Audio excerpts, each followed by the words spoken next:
Hello நம்ம இந்த வீடியோவில் அரண்மனை ஃபார் அந்த படத்தில் ஒரு ரிவ்யூ ஆர் கம்ப்ளீட் என்னோட எக்ஸ்பீரியன்ஸ் தான் சொல்ல போகிறேன். This is lazy reviewer. Welcome to my YouTube channel.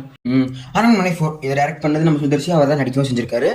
So அரண்மனை சுந்தர்சி இவங்க ரெண்டு பேரும் பற்றி சொல்லணும்னா, ஐயோ இவனா ஊர் எங்க போறீங்க? வா நீங்க பண்றீங்க வாடி. இப்போ நான் போட்ட கிளிப்பிங்ஸை நீங்கள் அப்படியே கனெக்ட் பண்ணி பார்த்தீங்கன்னா என்ன சொல்ல வரணும் உங்களுக்கு புரியும் நினைக்கிறேன். இப்போ நம்ம வீடியோக்குள்ள போயிடலாம். ஸோ ஃபர்ஸ்ட் ஆஃப் ஆல் இந்த படத்தை பார்க்கணும்னு எனக்கு இன்ட்ரெஸ்ட்டே கிடையாது. பிகாஸ் போன வாரம் தான் ஒரு பெரிய டேரக்டர் நம்பி நம்ம ஹரியண்ணா வச்சு கண்டிப்பாக நல்லா பண்ணிப்பா நம்பி போனதுக்கு திருப்பி வச்சு பின்னாடி சொல்லிட்டார். ஸோ அதனால எனக்கு எந்த ஒரு நம்பிக்கையும் இல்லாமல் இந்த படத்து மேலே சுத்தமாக ஹோப் இல்லாமல் தான் கண்டிருந்தேன். பட் சர்ப்ரைசிங்காக நான் நிறைய ரிவ்யூஸ் பார்க்கும்போது நிறைய பேர் நல்லா சொல்லியிருந்தாங்க. பப்ளிக் ஒப்பீனியன்லேயும் கூட நிறைய பேர் நல்லா சொல்லியிருந்தாங்க. நிறைய நான் ரிவ்யூஸ் பார்ப்பேன், ஆனஸ்டாக ரிவ்யூஸ் சொல்கிறவங்களோட ரிவ்யூஸ்லாம் பார்த்துட்டு இருப்பேன். லைக் நம்ம தமிழ் லைட் பொருட்கள்லாம் பார்ப்பேன். ஸோ அவருமே ஓரளவுக்கு பரவாயில்ல அப்படிங்கிற மாதிரி சொல்லும்போது நம்ம ட்ரை பண்ணி பார்க்கலாம் அப்படிங்கிற மாதிரி ஒரு ஃபீலில் தான் நான் போயிருந்தேன். அண்ட் அதுக்கப்புறம் நினச்சிக்கிறது அப்படியே வெளியில் பார்ப்போம். அண்ட் அரண்மனை எனக்கு அண்ணன் 4 படம் இருக்கு. 4 படம் இப்போ நான் சொல்ல போற அதே டாபிக்ல தான் இருக்கும். சிரிப்பு வருதோ இல்லையோ 4 காமெடி சீன், அழுக வருதோ இல்லையோ 4 எமோஷனல் சீன், கோவம் வருதோ இல்லையோ 4 விதமான வில்லனுங்க இருப்பானுங்க, கோசிபம்ஸ் வருதோ இல்லையோ 4 ஃபைட் சீன் இருக்கும். இவ்வளோ ஏன் பயம் வருதோ இல்லையோ 40 ஹாரர் சீன் வைப்பேன். அப்படிங்கிற இந்த மாதிரி ஃபார்முலா தான் அரண்மனை 2 and 3 வந்துருச்சு. அதுக்குள்ள 1 and 4 சேர்க்கணும். 1 உண்மையிலே ஒரு நல்ல ஹாரர் ஃபீல் கொடுக்குற அளவுக்கு கொஞ்சம் ஓரளவுக்கு பெட்டரா பண்ணியிருப்பாங்க.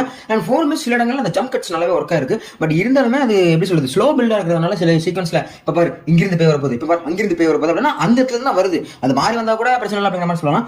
அண்ட் இந்த படத்தோட ஸ்க்ரீன் பிளேவும் ஸ்டோரி ஸ்க்ரீன் பிளே அப்படிங்கிற மாதிரிலாம் வந்துட்டோம்னா ரொம்ப பழைய டெக்னிக் தான் சொல்லணும். அதாவது நம்ம சிறுத்த படத்துல வந்து தெரியுமா, இது அவர் பழைய அரண்மனை 3 பழைய டெக்னிக் சொல்லும் போதே வச்சிருந்துருக்கணும்டா, அவர் அதை கூட பழைய டெக்னிக் யூஸ் பண்றாங்கிற மாதிரி தான். அண்ட் ஸ்டோரி ஸ்க்ரீன் பிளேலாம் இருக்கணும். ஸ்டோரிங்கிற பொறுத்த வரைக்கும் வழக்கமா நடக்கக்கூடிய ஒரு சிச்சுவேஷன் தான். ஸ்கிரீன் பிளேயுமே அப்படிதான் இருக்கு. நம்ம அடுத்த சீக்வன்ஸ் கண்டிப்பா கணிச்சு வந்துடலாம். இப்போ ஒரு பேய் ஒரு விஷயம் பண்ணுது, ஒரு பேய் இது விஷயம் பண்ணுதுன்னா இது இந்த பேயா தான் இருக்கும், அது அந்த பேயா தான் இருக்கும் அப்படிங்கிற மாதிரி சொல்லலாம். அண்ட் இதுலயுமே நம்ம ராகவ் லாரன்ஸ் மாஸ்டர் அப்பவே எட்டி பார்த்துட்டு, அதாவது பேய்க்கும் சண்டை அந்த கான்செப்ட். ஆனா நம்ம டாக்டர் ஸ்ட்ரேஞ்சா வணக்கண்டாம் அப்படின்னு ஒரு சீன் வந்துட்டு போறேன்னா பாத்துக்காங்களேன், எல்லாம் நம்ம சுந்தர்சி மாம்ஸோட மகிமை. ஸோ அதானே சொல்லணும்னா அதான் ஸ்டோரி ஸ்க்ரீன் பிளே எல்லாம் வழக்கமாக இருக்கிறது தான். இதில் வந்து சில காமெடிஸ் வந்து உண்மையாக நல்லா ஒர்க் அவுட் ஆகிற மாதிரி இருந்துச்சு. லைக் அதான் நம்ம வேறு சொல்றாரு, நம்ம 3 பேர் பேத்துறதுன்னு சொல்லி வக்கீல் நம்ம இருக்கட்டும்டா, நம்ம பத்தி அப்படிங்கிற மாதிரி சொல்ற சீக்வன்ஸ்லாம் இப்போ சொல்லும் போது வேணா உங்களுக்கு வந்து ஒரு மாதிரி சொல்லலாம். பட் அது தேடல அந்த டைமிங்ல பார்க்கும்போது அங்கே ஒரு சிச்சுவேஷன் நடந்திருக்கும். அதுக்கப்புறம் நம்ம லோகி பாப்பா சொல்லும்போது உண்மையிலுமே நல்ல ஃபன்னான சீக்வன்ஸாவே பிளே ஆயிருக்கும். ஐ மீன் ஒரு நல்ல குபி சீக்வன்ஸ், ஒரு நல்ல ஹியூமன் சீக்வன்ஸ் அந்த இடத்துல ஒர்க் ஆயிருக்கும். பட் அதை தவிர்த்து பார்க்கும்போது ஏகப்பட்ட சீக்வன்ஸ். இப்போ அந்த அரண்மனை 1, 2 ஈவன் 3 கூட பார்த்தீங்கன்னா இந்த பேய் கிட்ட காமெடியன்ஸ் மாட்டிக்கிட்டு அடி வாங்குற சீக்வன்ஸ் உண்மையாக ஃபன்னா இருந்திருக்கும். பட் அது இந்த படத்துல ரொம்பவே மிஸ் ஆகுது. பேய்கிட்ட மாட்டிட்டு அடி வாங்குறது சிரிப்பு வர வைக்கிற மாதிரி இல்ல, ஏதோ ஒரு சீன் ஓடிட்டு இருக்கு அப்படிங்கிற ஒரு சீக்வன்ஸா போகுது. இது சிரிப்பு சீனுங்கிறத கண்டுபிடிக்கிறதுக்கே அந்த சீன் முடிஞ்சு 2 நிமிஷம் கழிச்சு நம்மளா தான் யோசிக்க வேண்டியதா இருக்கு. பட் ஆனா அதை தாண்டி சில சீக்வன்ஸ் நான் சொல்ல தெரியுமா, அந்த மாதிரி 1-2 சீக்வன்ஸ்ல உண்மையிலுமே சுந்தர்சியோட அந்த ரைட்டிங்ல அந்த காமெடி உண்மையிலே பெட்டரா தெரியுது. அதெல்லாம் நல்லாவே இருக்கு. சில சீக்வன்ஸ்ல உண்மையிலுமே குளிக்கி சிரிக்க வைக்கிற சீக்வன்ஸ் கண்டிப்பா இருக்கு. பட் ஆனா குளிங்கி அளவு வைக்கிற அளவுக்கு எமோஷனல் சீக்வன்ஸ் இல்ல. நீங்க வந்து எமோஷனல் சீக்வன்ஸ்ல சில செகண்ட்ல சிரிக்கிறதுக்கான மோட்டிவேஷன் அதிகமா இருக்கும். பட் இந்த படத்துல வந்து 2 விதமான எமோஷன் இருக்கும். ஒன்னு அனந்தங்கச்சி எமோஷன் ஒன்று, இன்னொன்னு அம்மா பசங்க எமோஷன் ஒன்று. ஸோ இதுல வந்து அம்மா பசங்க எமோஷன்னா ரொம்ப பயங்கரமா தெரிஞ்சிருக்கணும். அனந்தங்கச்சி எமோஷன் வந்து கொஞ்சம் மீடியமா இருந்தாலும் பரவாயில்ல இருக்கும். பட் இதுல எப்படி நடந்திருக்கா உள்டா நடந்திருக்கு. அனந்தங்கச்சி சென்டிமெண்ட் ரொம்ப பெருசா போயிருக்கு. பட் முக்கியமா இந்த படத்துக்கு நம்ம தமன்னா வந்து பெரிய சாக்ரிஃபைஸ் பண்ணுவாங்க. அந்த சாக்ரிஃபைஸ்க்கு முக்கியமா இருக்கக்கூடிய அம்மா பசங்க சென்டிமெண்ட்டை பெருசா எக்ஸ்ப்ளோர் பண்ணவே இல்லை. அது நம்ம தமன்னா வந்து ஒரு சாங் சீக்வன்ஸ்ல அவங்க ஃபேமிலி கட்டுவாங்க. அந்த தமன்னா கொடுக்குற எக்ஸ்பிரஷனும் சரி, அந்த பசங்க கொடுக்குற எக்ஸ்பிரஷனும் சரி, பெருசா அந்த அன்பை வெளிப்படுத்துற மாதிரி இருக்கு. ரொம்ப ஆர்டிஃபிஷியலா இருக்கு, நேச்சுரலா எதுவுமே ஃபீல் ஆகல. அண்ட் முக்கியமா சொன்னா அந்த படத்துல யாரோட நடிப்புமே நேச்சுரலாவே ஃபீல் ஆகல. படம் ஆரம்பிச்சு ஒரு ஹாஃப் அன் ஹவர் வரும்போது ஃபர்ஸ்ட் 5 நிமிஷத்துல என்னடா அது நம்ம சுந்தரி சார் படம் தான் அதுக்கு முதல்ல ஒரு தெலுங்கு படத்தை தமிழ்ல டப்படி விட்டுருக்காங்க அப்படிங்கிற மாதிரி தான் தெரியல எனக்கு. பிகாஸ் நிறைய பேரோட வாய்ஸுமே அந்த வேர்ட்ஸுமே டப்பிங்குமே சிங்க் ஆகாத மாதிரி தான் இருந்துச்சு. பக்கா Telugu movie, Telugu mass masala commercial movie பார்த்த மாதிரி தான் ஒரு ஃபீல் கொடுத்து. பட் செகண்ட் ஹாஃப் ஓரளவுக்கு பரவாயில்லாம நல்லாவே கொண்டு போயிட்டு இருந்தாங்க. அண்ட் இதுல நல்லா நடிச்சவங்க அப்படின்னு லிஸ்ட் சொல்லணும்னா நம்ம சுந்தர்சி மாம்ஸ் சொல்லலாம். மாம்ஸ் அவரோட வேலையை ஒழுங்கா பண்ணிட்டு போயிருக்கப்புல நம்ம கேஜிஎஃப்ல கருடனா வருவார் இல்லையா, ஸோ அவர் ஆக்டிங் உண்மையாக சூப்பரா இருக்கு.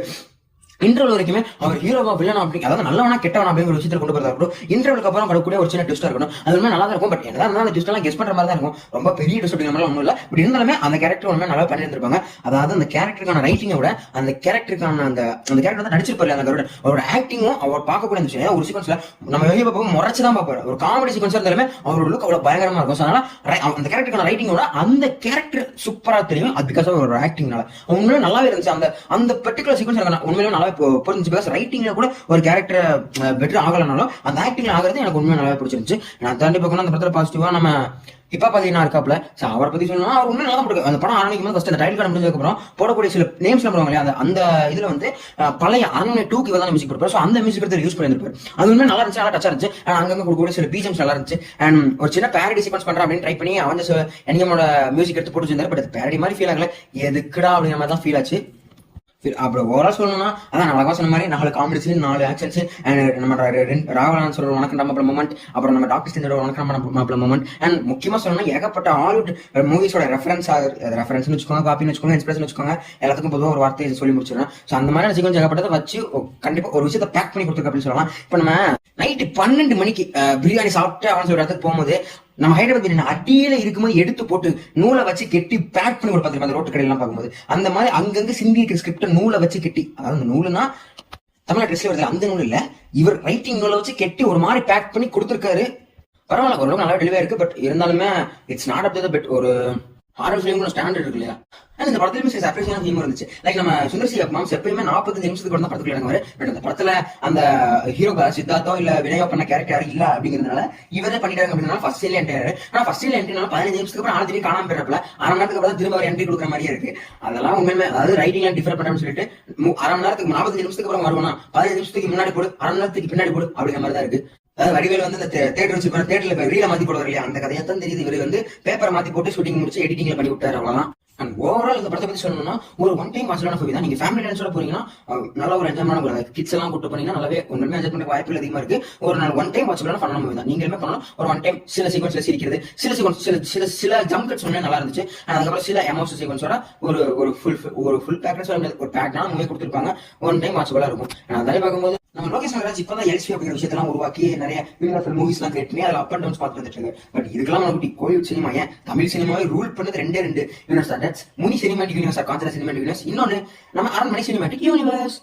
இது ரெண்டுக்கும் ஒரு விஷயம் கண்டிப்பா காமனா இருக்கும். ஆனா எல்லா விஷயமும் காமனா தான் இருக்கும். எதனா சொல்றேன் அப்படின்னு கேட்கறது எனக்கு புரியுது. பட் நான் சொல்றேன்னா படத்துக்குள்ள இல்ல படத்துக்கு வெளியே, அதாவது ஒரு சீக்குவல் உருவாகிற விதமா அது உருவாகிற ஃபார்முலா 2க்கு ஈக்குவலா தான் இருக்கும். இப்போ ராவணன் மாஸ்டர் எடுத்துக்கிட்டீங்கன்னா ஏகப்பட்ட ஃபிளாப் தான் நம்ம முனி ஒரு படத்தை கொடுத்து ஹிட் பண்ணி அப்புறம் காஞ்சாடன்னு எடுத்தாரு. அதுக்கு நம்ம ஏதாவது தனிப்படம் கொடுக்கணும்னு சொல்லிட்டு தான் அவரே வாழ்க்கையில மறக்கக்கூடாது தமிழ் சினிமா முக்கியமா மறக்கக்கூடிய மூவியான மொட்டை கிட்ட சிவலிங்க 2 ஃபிளாப் கொடுத்தாரு. அந்த 2 ஃபிளாப் அப்புறம் நமக்கு ஒரு ஹிட் தேவைப்பட சொல்லிட்டு 1 இயர் பிரேக் எடுத்து காஞ்சனா 3 கொடுத்து ஒரு மிக பிரேக் கொடுத்தாரு. அந்த படம் என்னதான் கிரிட்டிக்கல் ஃபெயிலியர் இருந்தாலும் பாக்ஸ் ஆஃபீஸ் 100 கோடி மேல கலெக்ஷன் மூவியா இருக்கும். அதுக்கப்புறம் தான் நம்ம ருத்ரன் சந்திரன் இது ரெண்டுமே காஞ்சனா சீரிஸ்ல வந்து ஸ்பின் ஆஃப் மாதிரி தான் ஃபீல் ஆகும். பட் ஆனா அது கிடையாது. சோ அதுக்கப்புறம் ஜிகர்தண்டா நெட்ஃபிளிக்ஸ் ஒருவேளை ஹிட் ஆகாம ஒரு நேம் கிடைக்காம போயிருந்துச்சு அப்படின்னா அவர் கண்டிப்பா அடுத்த பிரம்மாஸ்திரமா காஞ்சனா 4 தான் எடுத்துருப்பார். பட் நல்ல வேலையா அது நல்லபடியா போனதால அதுக்கப்புறம் இவர் வந்து 100 பிளாஸ்ட் சொல்லி இன்னும் 2 மூவி வச்சிருக்க சமயத்துல இன்னும் 2 இருந்து 2.5 வருஷத்துக்கு இவர் இந்த ஃபார்முலா தொடர்றாரு. இப்ப இவரோட ஃபார்முலா அப்படி இருக்கா? இதே நம்ம சுந்தர் சிமாம்ஸ் வந்துட்டாருன்னா சுந்தர் சிமாம்ஸ் வந்து இதே மாதிரி தான் அவரும் ஒரு ஃபிட் கொடுக்கணும்னு சொல்லிட்டு தான் அரண்மனை அப்படிங்கிற ஒரு டிஃபரெண்டான சேனல் ஒரு மூவி கொடுக்க ட்ரை பண்ணாரு. அதுவுமே நல்லா ஒர்க் அவுட் ஆனதுக்கப்புறம் 2015 ஆம்பல் ஒரு மூவி கொடுத்தாரு. அதுக்கப்புறம் அப் அண்ட் டவுன் பார்த்துட்டு ஆம்பல ஒரு கிட்டத்தட்ட ஃபிளாப் கிடையில தான் வந்துச்சு.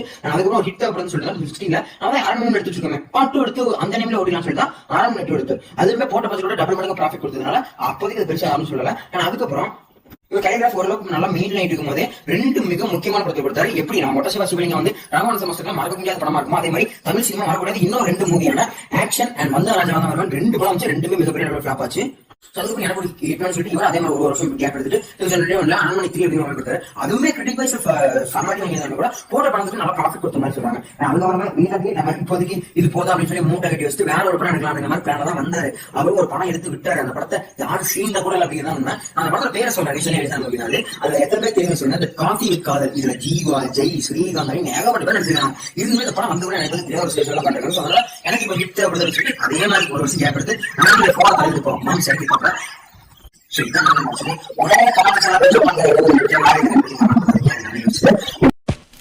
மதுரை வீரன் தானே. பட் இருந்தாலும் இது ஒரு கோஇன்சிடென்ஸ் ஃபார்முலா மாதிரி வருதுன்னு வச்சுக்கோங்களேன். இல்லாட்டி இப்படிதான் அந்த ஒரு சீக்வல் மாதிரி எடுத்து மக்களை ஏமாத்துறாங்க அப்படின்னு நான் சொல்றேன். அது ஒரு விழிப்புணர்வு கூட எடுத்துக்கோங்க.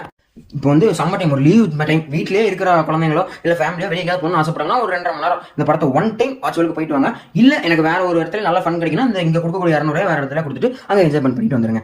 அண்ட் நம்ம என்னதான் சுந்தர்சி மாம்ஸ் சொன்னாலும் அரண்மனை 1, 2, 3, 4 இந்த படத்தோட எண்டு கிரெடிட்ல நம்ம எல்லாருக்கும் அவர் மச்சானா மாறிடுறாரு. புரிஞ்சவன் புரிஞ்சுக்கோ, புரிஞ்சாதவன் புரிஞ்சவன் கேட்டு தெரிஞ்சுக்கோ.